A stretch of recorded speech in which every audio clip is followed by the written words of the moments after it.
Follow the Drinking Gourd. Story and pictures by Jeanette Winter.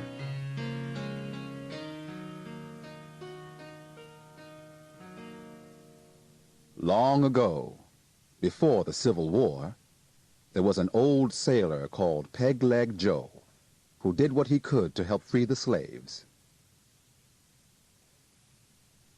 Joe had a plan.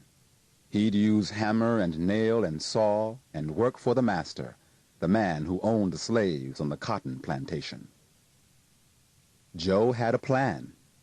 At night, when work was done, he'd teach the slaves a song that secretly told the way to freedom. "Just follow the drinking gourd," it said. When the song was learned and sung all day, Peg-Leg Joe would slip away to work for another master and teach the song again. One day, a slave called Molly saw her man James sold to another master. James would be taken away, their family torn apart.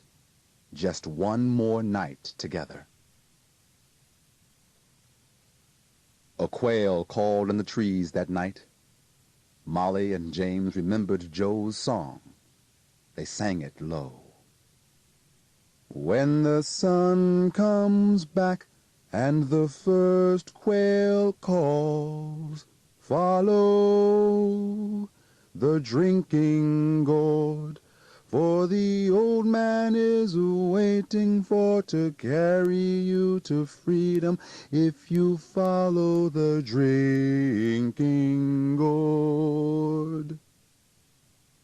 They looked to the sky and saw the stars.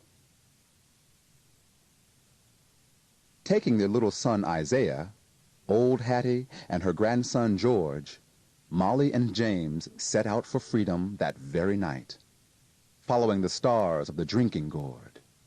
They ran all night through the fields till they crossed the stream to the woods. When daylight came, they hid in the trees, watching, listening for the master's hounds set loose to find them. But the dogs lost the runaways' scent at the stream, and Molly and James and Isaiah, old Hattie and young George were not found. They hid all day in the woods. At night they walked again, singing Joe's song and looking for the signs that marked the trail.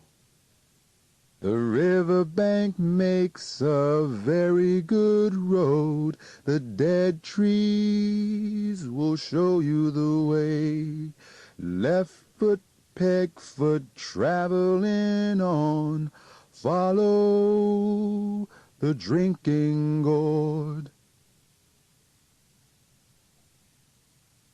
Walking by night, sleeping by day, for weeks they traveled on. Sometimes berries to pick and corn to snatch, sometimes fish to catch, sometimes empty bellies to sleep on, sometimes no stars to guide the way. They never knew what lay ahead. There was danger from men who would send them back, and danger from hungry beasts. But sometimes a kind deed was done. One day, as they hid in a thicket, a boy from a farm found them. In a bag of feed for the hogs in the wood, he brought bacon and cornbread to share. Singing low, they traveled on. The river ends between two hills. Follow the drinking gourd. There's another river on the other side. Follow the drinking gourd. On and on they followed the trail to the river's end. From the top of the hill, they saw the new path, another river beneath the stars to lead them to Freedom Land. The drinking gourd led them on. The song was almost done.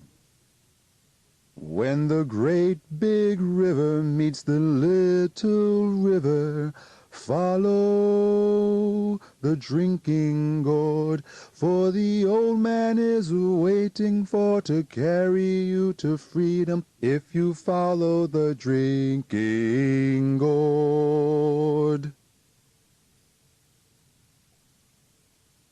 Then they climbed the last hill. Down below was Peg-Leg Joe, waiting at the wide Ohio River to carry them across. Their spirits rose when they saw the old man. Molly and James and Isaiah, old Hattie and George ran to the shore. Under a starry sky, Joe rowed them across the wide Ohio River. He told them of hiding places where they would be safe. A path of houses stretched like a train on a secret track leading north to Canada. He called it the Underground Railroad. It carried riders to freedom. The first safe house stood on the hill. The lamp was lit, which meant it was safe to come. Ragged and weary, they waited while Joe signaled low with a hoot like an owl. Then the door opened wide to welcome the freedom travelers. They were rushed through the house to the barn, for the farmers knew there were slave catchers near. A trap door in the floor took them under the barn to hide till it was safe to move on. Then Peg-Leg Joe went back to the river to meet others who followed the drinking gourd. With danger still near, too close for ease, the farmer sent the 5 travelers on.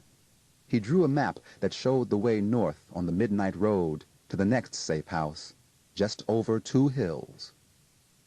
This time James called the signal, a hoot like an owl that opened the door to a Quaker farm. The travelers were led to a secret room hidden behind shelves. They rested here for many days and healed their wounds. Soft beds, full meals, new clothes, hot baths washed away some fear and pain. Isaiah smiled. When they were strong, they traveled again from house to house on the underground trail, still following the drinking gourd north. Sometimes they traveled on foot, sometimes by cart. The wagon they rode near their journey's end carried fruit to market and the runaways to freedom. At last they came to the shores of Lake Erie. Molly and James and Isaiah, old Hattie and young George climbed aboard the steamship that would carry them across to Canada, to freedom. 5 more souls are safe, old Hattie cried. The sun shone bright when they stepped on land. They had followed the drinking gourd.